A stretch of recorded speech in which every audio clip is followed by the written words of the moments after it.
conservative, constitutional. It's the Andrew Cooperrider Show, keeping you informed on what's going on right here in Kentucky.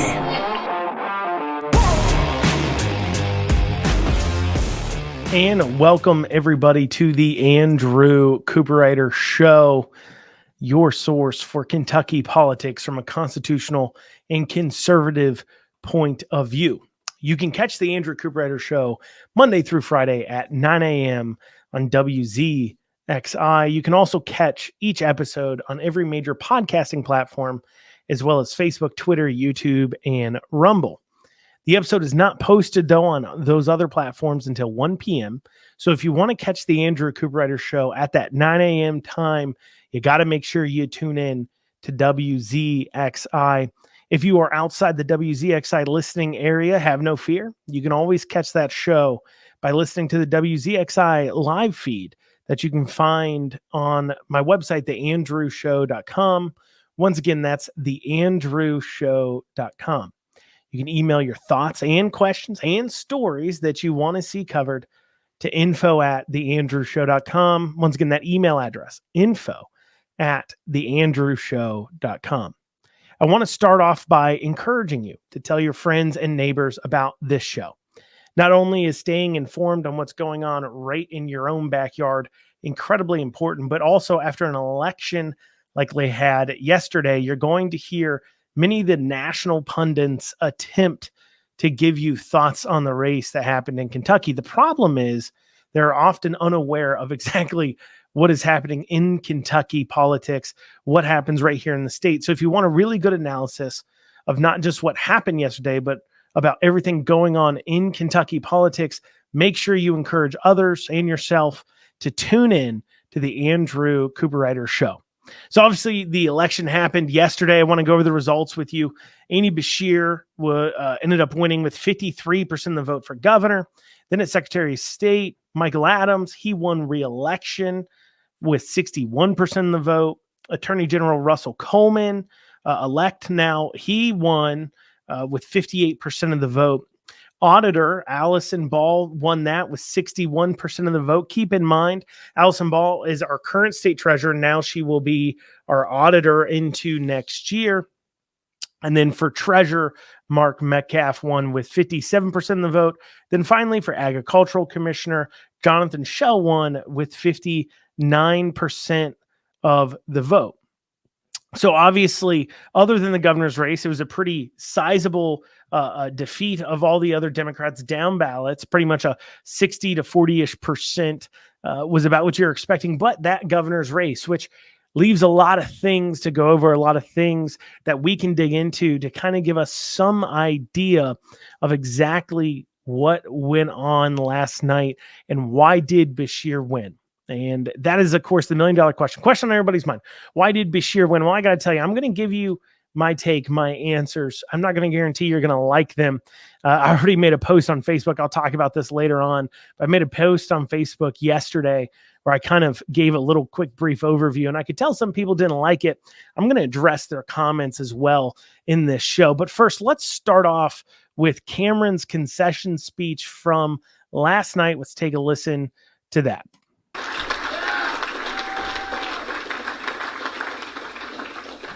Well, that didn't turn out exactly how I wanted it to. Well, look, it has been such an honor to run as the Republican nominee for governor and to run alongside someone who is the pride of Henderson County and the best-dressed man I know. The fact that he runs a dry cleaners might have something to do with that. But Robbie Mills, it's been an honor. Thank you.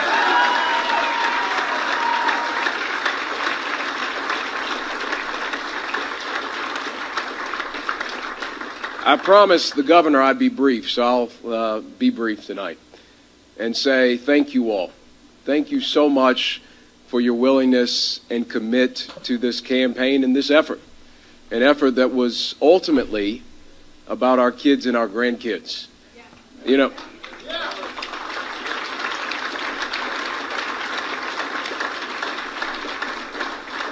And you know, oftentimes when I'd go into counties and communities, I would bring the best campaigner I know with me, my wife, Mackenzie Cameron.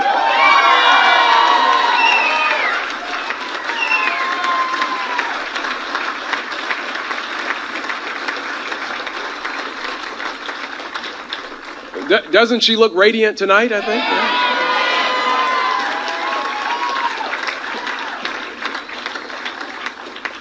But it's been an honor to be her husband. We've got a 22-month-old at home, and we've got another one on the way next spring.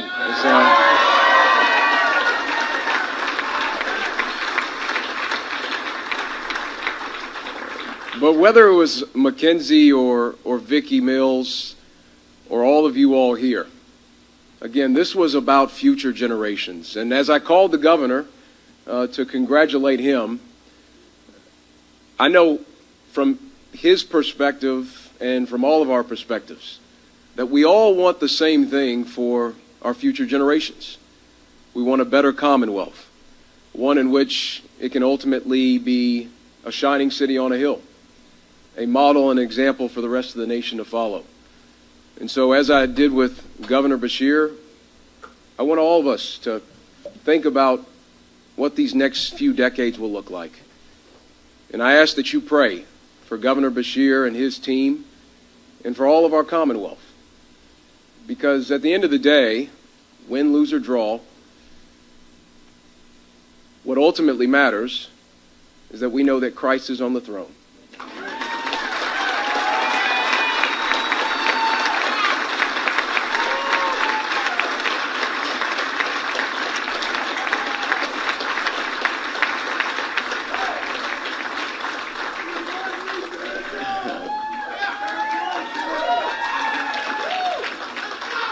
Thanks, Mac.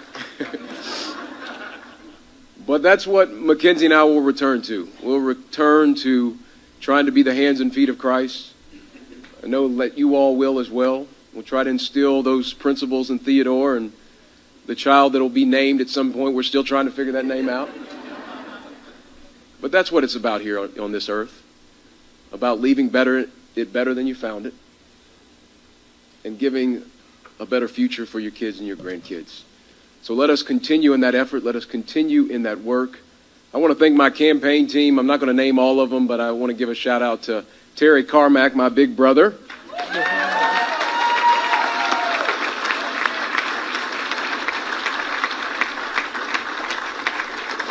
Brandon Moody, who has been with me since the 2019 campaign.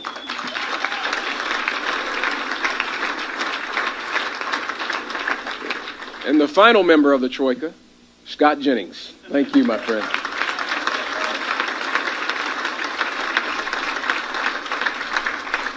And of course, I've got to give a shout out to my mom, who is a prayer warrior.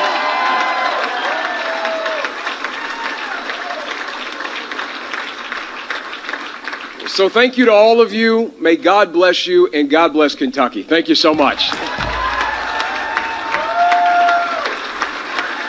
So there was his concession speech. I want you to remember two of the names he mentioned there, Terry Carmack and Scott Jennings. Because, well, if I was Cameron, I wouldn't exactly be thanking them. After all, the campaign lost. And it lost in large part due to their inability to properly strategize. Longtime listeners of the show will know that for months on end, I've been pointing out where Cameron campaign has been missing the ball. Messages I know that they've gotten, because not only have I been quoted in newspapers talking about this, but also as well because there are other points that I will talk about on this show that then the Cameron campaign will pick up as talking points, but they never seemed to pick up some of the strategy we talked about. And we'll dig into the numbers and dig into what it tells us about the strategy they should have taken. After this short break, you're listening to the Andrew Cooperrider Show, your source for Kentucky politics and news from a constitutional and conservative perspective. We'll see you all back here in just a few short minutes. We'll see you soon.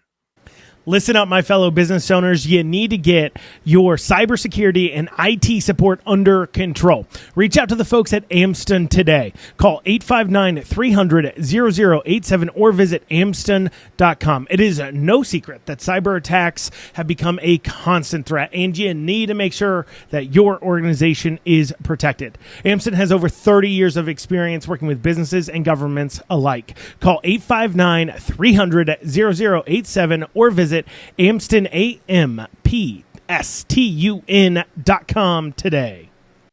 And you are back with the Andrew Cooperrider Show, your source for Kentucky politics and news from a constitutional and conservative perspective. Before the break, I played for you Cameron's concession speech, as well as kind of opened up into the topics we'll be covering today. And as I mentioned, I want to dig into some data points to kind of point to some issues, some important data points. And I want to zero in on two counties, Kenton and Campbell counties. These two counties I was watching like a hawk all night long, seeing the initial results come in.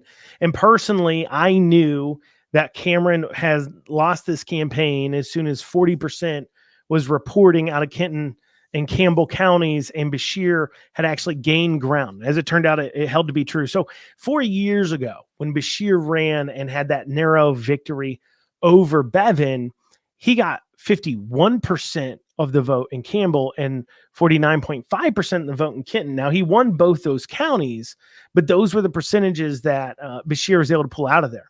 Now, last night, Beshear was able to increase his holdings in there.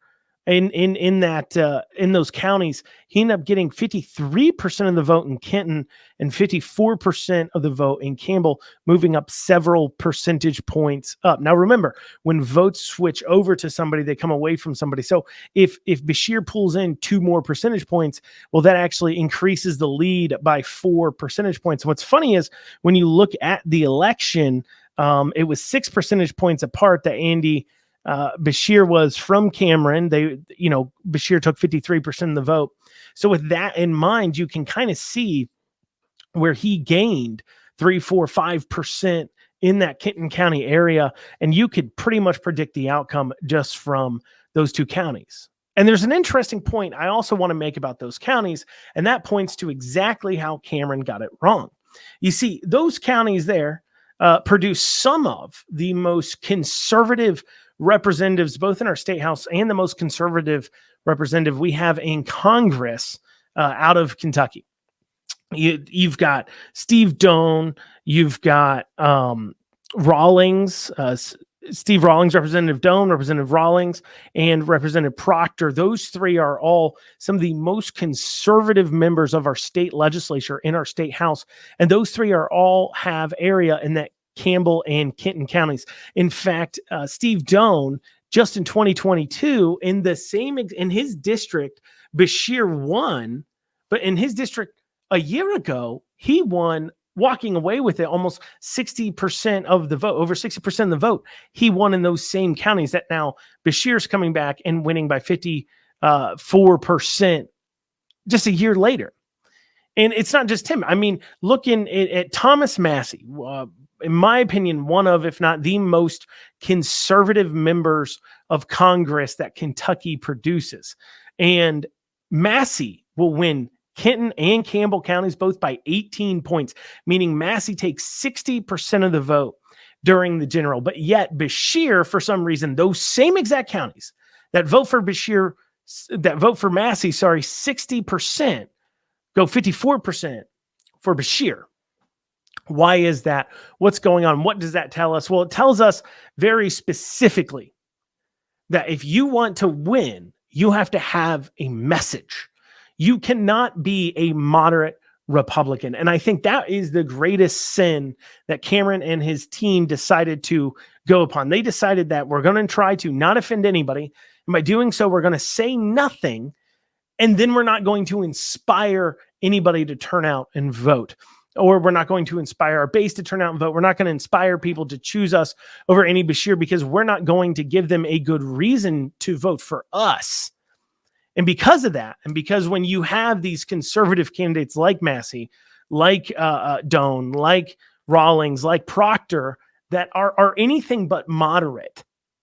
They give people an inspiring reason to go vote for them. That's why they win big in an area where, in turn, a more moderate Republican will lose in big races. I mean, a congressional race is a big race. That tells us something very specific. In fact, Andy Beshear actually flipped 5 more counties last night, turned blue for him, than 4 years ago. He won 5 more counties, at least 5 more counties. And that's just that he gained ground in, so much so that it went from red to blue. In fact, let's zero in on Fayette County, okay? And this is what I mean by, in these hard races, you've got to have an inspiring candidate that turns people, gets people out. You have to have an inspiring campaign strategy. And I'm going to zero in on the county clerk's race. There was a special election going on for county clerk in Fayette County. You had Don Perkins going up against Susan Lamb.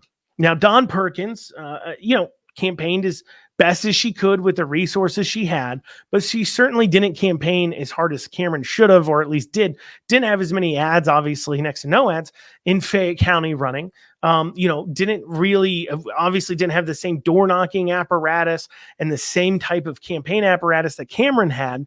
But yet Don Perkins, running for county clerk, took 33% of the vote in Fayette County, but Cameron instead only got 28% of the vote. And this loss really comes down, once again, to this campaign strategy. And it was awful from the start. And it has a lot to deal with some of who Cameron brought in. As I mentioned in the first segment, when he thanked Terry Carmack and Scott Jennings, I wouldn't be thanking them. In fact, I was quoted in a Herald Leader article several months ago stating that bringing on Terry Carmack and Scott Jennings to be the leaders on this campaign was one of, if not the biggest mistake Cameron could make. Why? Both these individuals have extreme McConnell ties. Now, whether or not you like McConnell or hate McConnell or anything else like that, put that to the side. The reason why it's important about these McConnell ties is because they don't really know how to campaign. These people are completely out of touch with the main base of conservatives and the main amount of people that win individuals over. The Terry Carmacks and Scott Jennings of the world are the types of people that really don't like Trump at all. They find him distasteful. They don't think he checks all the right political boxes. And yet, because they dislike him so much, and I'll give you more evidence as to how much they dislike him and how wrong they were here in a second and how that led to this defeat. But because they don't like him, and they're that type of people that don't like him, they're the types of people that make these bad decisions. They campaign like they did back in the 80s and 90s. And then they use their experience that they get from running McConnell's reelection campaigns. And they say, okay, this is just how you run an election, but it's not. In fact, Terry Carmack is Mitch McConnell's chief of staff. He's right now on loan, quote unquote, was on loan to the Cameron campaign. So he was currently off. If you went and checked, he wasn't currently there where for staff, and he campaigned, and they campaigned in general the same exact way that McConnell does when he's running for re-election. But here's the problem. It's two different types of races. Like I said, long-term listeners of this show know I did a show titled Cameron is running the wrong type of race. Because you see, Cameron was running a race like he was an incumbent. Say as little as possible. People know what you're like. But that's the wrong type of race. You need to be a turnout election, and you need to convince people to vote for you, not just against your opponent. The number one reason why people, when you ask them, why are you voting for Cameron amongst the Republican Party base and elsewhere, they would say, because at least he's not Beshear. Well, that's not a good enough reason to win over voters. At least he's not X, isn't it? And you're not going to win over voters by being moderate either. I mean, look at Trump, wins massive amounts in Kentucky, but yet he is the farthest thing from moderate. What he is he's a clear and concise communicator. He takes complicated policy things such as immigration, such as, corruption, those types of things. He consolidates it down into a few lines, such as build the wall or drain the swamp, but it gives you actions that he's going to be doing. He recognizes the problem, and then he gives you, in a way, a solution when he's talking about this rhetoric. That's the kind of thing that Trump does. But these are the kinds of things that individuals like Carmack and Jennings, they don't grasp. They don't understand. They don't care about policy at all. In fact, during this campaign, I was told at one point, Terry Carmack expressed some frustration that people like me didn't really like him. And he said, I don't understand why people don't like me. I'm not about policy at all. I'm just about winning. Well, that's why we don't like you, because we are about policy. And you can't have a candidate who has no policy. Look, when you want to win an election, especially an off-year election, you need boots on the ground. You need people excited to turn out and vote for you, but you also need people excited to work for you. And if you are not going to give them a hard reason why they want to work for you, it depresses the excitement. When you flip-flop on abortion, it depresses the excitement in the election. When you get up on stage on these debate performances and you run away from things like school vouchers, those of you may remember that Cameron refused to say he was for school vouchers during the general. And I have no idea why. It polls great. I have no idea why they made that decision. But that is a decision they made. And several times, Bashir, during these debates, they were able to hit him for the fact that he didn't have any policy, that Cameron really didn't have any hard policy. And that, I think, would be the number one death nail in Cameron's coffin. Look, Cameron is a good person, certainly a good person. But at the same time, you've got to grab control of your campaign and say, this isn't working. Months ago, people were calling this out saying, your campaign isn't working. You're not organized. You're not out there pushing. You're not running as many ads. You're not organizing as much as the Democrats are. And on top of that, you have no message for people to grasp onto. If we want a moderate, well, you already have somebody in that moderate lane. That is Bashir. Well, coming up, we're going to explore a few other things on this campaign, including election integrity issues that I've heard a few people bring up. We'll have all that and more coming up after this short break. You're listening to the Andrew Cooperrider Show, your source for Kentucky politics and news from a constitutional and conservative perspective. We'll see you guys here in just a few short minutes. 859 Print has local service and low prices. I personally have done tons of business with them. And I can tell you, whether it is getting things printed off, sending direct mail, making business cards, buying TV ad time, digital marketing, they can do it all. And as a special for listeners of this show, they're offering 10% off any and all print services using code RIDER2024. That is code RIDER 2024 for 10% off. Check out 859 Print. You'll be glad you did.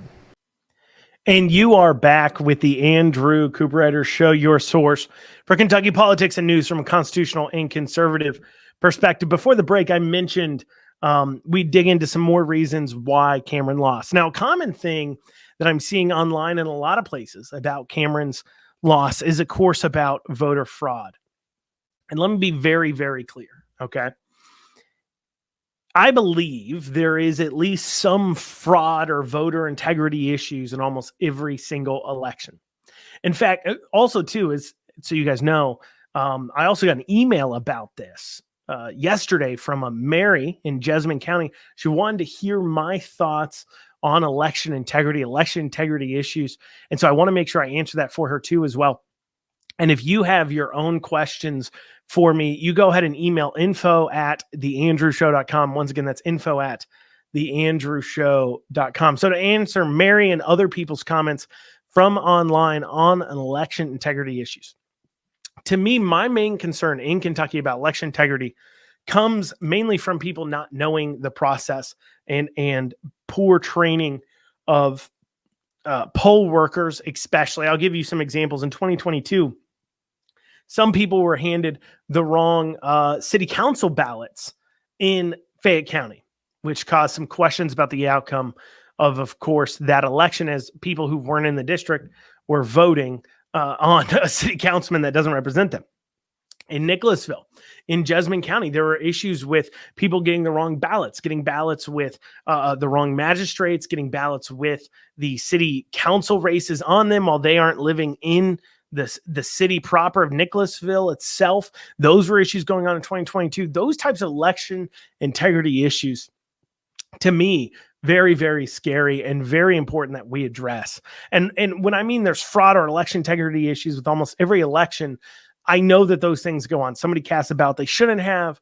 A poll worker answers a question the wrong way, doesn't provide, the right answers or directions to people. Those things go on in every election. The question is it enough to change the outcome of the election?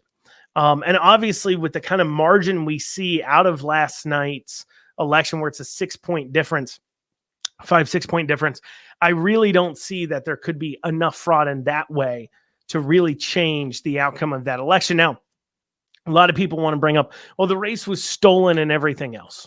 I'm going to remind you guys, that is not my job on this show to fill you full of cookies and rainbows. I'm going to give you my honest opinions, and here it goes. And this might hurt you. But that election last night wasn't stolen. It wasn't stolen. You know how I know it wasn't stolen? Because people like me, the polls, people on the ground felt that Bashir was going to win. Every step of the way, Bashir was going to win. It's not like the polls showed one thing and then the outcome last night was completely, absolutely different. And in fact, I think sitting there claiming, well, it must have been stolen is a cop-out. It's a cop-out in this case, because it means you can't do the hard things and ask the hard questions. What types of people are we electing? What types of people are we putting forward? What kind of campaigns are they running? I mean, we don't want to face the hard questions about the future of the GOP, not just its leadership locally, but also its leadership at the national level. I mean, the National Party did very little on this supposed most important race to them, but yet does very little to actually fund and push the race. I mean, Cameron should not have been struggling for money as much as he has been, with it being such an important race for Republicans, but yet that is what we saw. And then additionally, locally, when it comes to the leadership of these Republicans, they value more so people falling in line and being quiet than they value actually addressing issues and concerns. And answering those hard questions and dealing with that is really difficult for people. And also coming to terms with the fact that people just don't think like you. Over 150,000 people last night voted for Republicans down ballot and then voted for Bashir. And I can't tell you how many Republicans have said to me and come up to me, I just don't understand. How do they do that? How do these people vote down ballot and then suddenly switch over? And the answer is really simple. They're not you and me, okay? They're not in this bubble of Republican Party bubble. This bubble where, you can't say anything bad about a Republican to begin with, or you'll be shunned. I mean, last night, I posted on Facebook a really simple post that really conceptualized. I also posted on Twitter. And it simply said this right here, that just a friendly reminder that in hard races, Republicans need to run inspiring candidates, perhaps ones not tied to Mitch McConnell. And one of the responses I want to zero in on really comes from, and this just really handles all the problems. Maybe Republicans should stop attacking their own base on BS premises like tied to McConnell. That might help. Here's the deal. This desire to just have everybody be quiet if they have anything negative to say about a Republican is exactly why we end up in this situation, because they're not in your circle. There is groups of people out there in Kentucky that don't think like you. There's a lot of understand this, there's a lot of registered Republicans that at one point in their life were registered Democrats. Thousands of them. Over 150,000 of them. That at one point in their life were registered Democrats, switched to Republican. A lot of our voters in Kentucky, even the Republican ones, have voted for Democrats before. Well, you may have been a lifelong conservative or a lifelong Republican. And while you can't understand how they could vote for a Democrat, you're not them. You're not these people that are looking at the National Democrat Party, looking at what they stand for, disgusted, but not necessarily turned off by local Democrats because they voted for local Democrats before. But because people can't understand that, they want to point to fraud because they're like, well, all the other Republicans won, but Cameron didn't. Well, then that must be fraud at the top of the ballot, which also doesn't make sense. Why would you cast a ballot? There was only about, I'd say probably 40, 50,000, maybe 100,000 at the most races, votes cast where they only voted for the governor and nobody else down ballot. Otherwise, everybody else voted down ballot. So why would you, quote unquote, steal the governor's election and then not steal all the down ballot positions too? If you're going to do it, might as well do it anyway. Might as well do the whole thing. But no, this was the expected outcome from the beginning. So you don't get to claim fraud because you don't like the outcome. And I understand a lot of this is carryover from the 2020 election. And I hear you there. I've given you my opinion on that, those issues. And there's a lot of questions to be asked about that 2020 election. But I'm talking about last night's election. And I know there are issues regarding, a gas leak at one voting location, and another issue regarding a lockdown at another voting location due to police presence and safety issues. And I hear you there. But at the same time, please look internally for a second and look at that campaign. You saw at least a 10-to-1 ratio on the governor's election as far as ads go. I mean, I got tons of Bashir ads on things like YouTube, on like my mobile game apps, on my streaming places, tons of Bashir ads in these locations that then in turn, Cameron didn't deliver on that. As well, frankly, the Democrats ran a lot better get out the vote campaign in the final days than the Republicans were able to do so.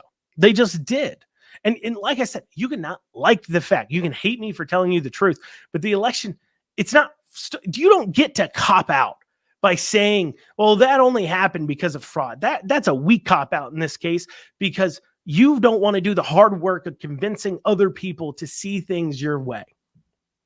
You don't want to do the hard work of making sure that we elect inspiring and great candidates. And I'm not trying to attack anybody personally.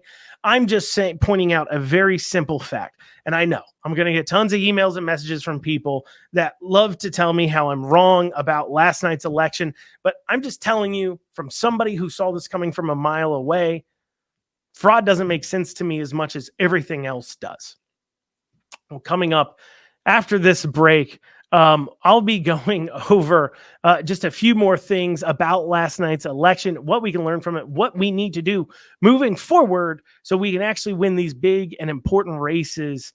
You're listening to the Andrew Cooperrider Show, your source for Kentucky politics from a constitutional and conservative perspective. We'll see you guys here in just a few short minutes. Lexington Overstock Warehouse is Central Kentucky's best source for stylish new home furnishings. Don't pay retail. With our low overhead operating structure and big name brands, we offer the absolute best values on new furniture for every room. Shop online anytime at LexingtonOverstockWarehouse.com or visit our weekends only showroom located at 156 West Tiverton Way. Right now, for listeners of this show, we're offering a special discount for our online customers. Use coupon code FREEDOM for an additional 10% off your online order today. Lexington Overstock Warehouse, low overhead equals really low prices. And you are back with the Andrew Cooperrider Show, your source for Kentucky politics and news from a constitutional and conservative perspective. Before the break, I'd mentioned Facebook and Twitter posts I made regarding it said just a friendly reminder that in hard races, Republicans need to run inspiring candidates, perhaps ones not tied to Mitch McConnell. As I explained earlier, that tied to Mitch McConnell thing, it's not just about the negatives that come from being tied to somebody who's so disliked by his own state, but it is also about the strategy that comes out of the McConnell camp, which frankly doesn't win hard races. How many races do we got to lose nationwide before we realize this mamby-pamby, not say anything at all strategy doesn't work? But putting that to the side, there was some other few things that people said here that I wanted to zero in on. And one was somebody had commented saying that Daniel Cameron was an inspiring candidate. One, clearly not, because he lost. Two, he isn't. Just because somebody talks nice Just because somebody can seem to have the right inflections doesn't mean he's inspiring people to turn out and vote. It's about how do you get people to turn out that are not showing up to those GOP rallies, showing up to the party meetings. This is how Trump wins so big in places like Kentucky. He gets people to turn out and vote that have never voted before. And until you put forward candidates that can conceptualize those things, you're not going to win these kinds of hard races. And my fear here is that what the Republicans in Kentucky will somehow learn from this is they need to be even more moderate. I've already heard people pointing to things like, oh, it was abortion that really got him. He got really hammered on abortion. They hammered him on abortion a lot, and that is what really hurt him. Something also that's stemming from the ballot initiative that dealt with abortion that happened in 2022 and the loss of that. So people just assume, well, abortion is just a losing issue here in Kentucky. And as I've said time and time again, abortion isn't a losing issue. The way you message around abortion is why you're losing, because rather than standing up and fighting for what you believe in, you back down the moment it gets hard. Cameron flip-flopped on abortion because he backed down rather than standing up there. Now, in the final debate, he finally asked Bashir and held his feet to the fire. When do you cut it off? When do you believe a child's a child and they shouldn't be murdered anymore? At what point do you draw that line? He finally hit him with it, but it took until the final debate for him to really dig into him for that. And then what he did first, as soon as he got a little bit of pressure, because remember, the ad came out attacking Cameron over his stance on abortion legitimately, and within 2 days, Cameron flip-flopped his position. That's not inspiring. That doesn't make the base go out and want to vote for you. On top of that, what else was there to grasp onto?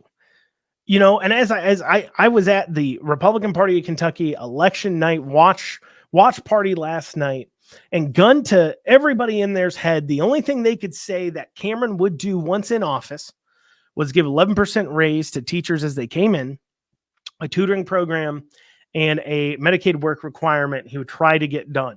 That's it. That's all that we have to say. That's all the policy that was proposed through the entire campaign. And this is a very simple fact. The devil you know, for a lot of people, the devil you know is better than the devil you don't know.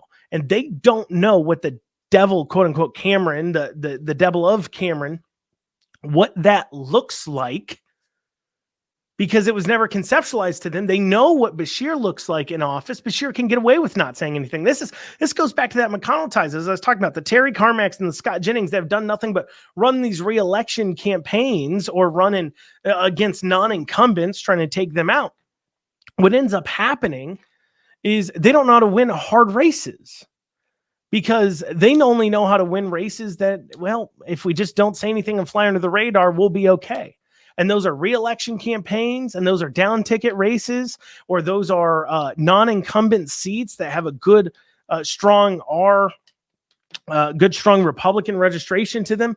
But these hard races, they don't know how to handle because they don't understand. You've got to show people what you're going to do once in office.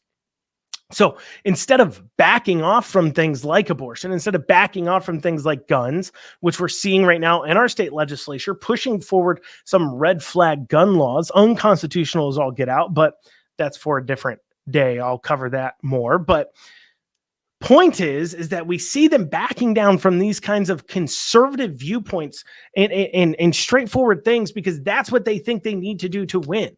But if people wanted a Democrat, they'd just vote for a Democrat. I mean, let's take a basic issue, something that many people look to Republicans for leadership on, the economy. But yet, through the entire campaign, I never heard one economic idea out of Daniel Cameron. And yeah, maybe I seem like I'm upset, but I'm upset because this should have been an easy win for Republicans. You've got a guy that's been ruled against, I don't even know how many times, for being unconstitutional and a tyrant. You have a person that literally had wide-scale protests, shut down small mom and pop businesses, put them out, shut down churches, that did every single thing, but yet wins. You've got a guy that endorses Joe Biden. You got a guy that stands against everything we have to do with. You've got a guy that stands for, those transgendering and the transing of the kids. That's all for that. And yet you lose. Why? Because you couldn't stick through a good conservative message. And you couldn't deliver one and paint a picture of what government looks like. And that's why I'm so upset about it. So what do we need from candidates in the future? Well, quite frankly, we need candidates that can be strong conservatives. We need to take a letter out of the books that people like the Masseys, like the Representative Dones and Rawlings and Proctor, winning in areas where these mamby-pamby moderate Republicans lose, yet these stalwart conservatives win time and time again. Learn from that and say, we need better candidates that stand for something. There were very real things that Cameron could have painted, things that fire people up. Talk about the fact that Bashir's spending tens of millions of our dollars on DEI, diversity, equity, inclusion trainings, that he's spending tens of millions of dollars providing this kinds of gender changing LGBTQ craziness. Point out the fact he's spending millions of dollars on consultants in our schools to push the liberal agenda. I mean, literally cut an ad. Andy Bashir has spent tens of millions of dollars pushing liberal agendas in schools, hiring firms, far left firms like blah, blah, blah, blah, blah. I, as Daniel Cameron, will put a stop to that spending. That gets people fired up because you're wasting their money. You're spending their money and they get fired up about it. Those are the type of candidates we need to be putting forward. Candidates that lean into conservatism. The Cameron campaign leaned away from conservatism from the beginning. So like I mentioned, the Terry Carmack, the Scott Jennings people, those people that were running that campaign early on in all their glory of intelligence decided that they wanted to distance themselves from Trump. You literally had Trump's people trying to figure out how they could get a rally going in Kentucky to help Cameron out in the general. And yet the Cameron campaign and the Republican Party of Kentucky pushed it off. They didn't want it because they were too worried about how Trump would make them look. Literally, Bashir was running, hey, Trumpers, vote for me ads before the Cameron campaign was running it. Because you have these people living in their little bubble that they just look at some data points here or there and they're not actually conservative. They don't actually believe in anything. They just believe in Team R versus Team D. And because of that, they're not in touch with the base. And so they do dumb things like not having Donald Trump come in and help Cameron out in person.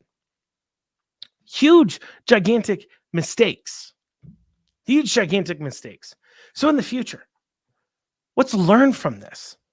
Let's stop running moderate campaigns in a conservative state, in a red state. Let's run some candidates that really reflect our values and can conceptualize a vision. Where there is no vision, the people will perish.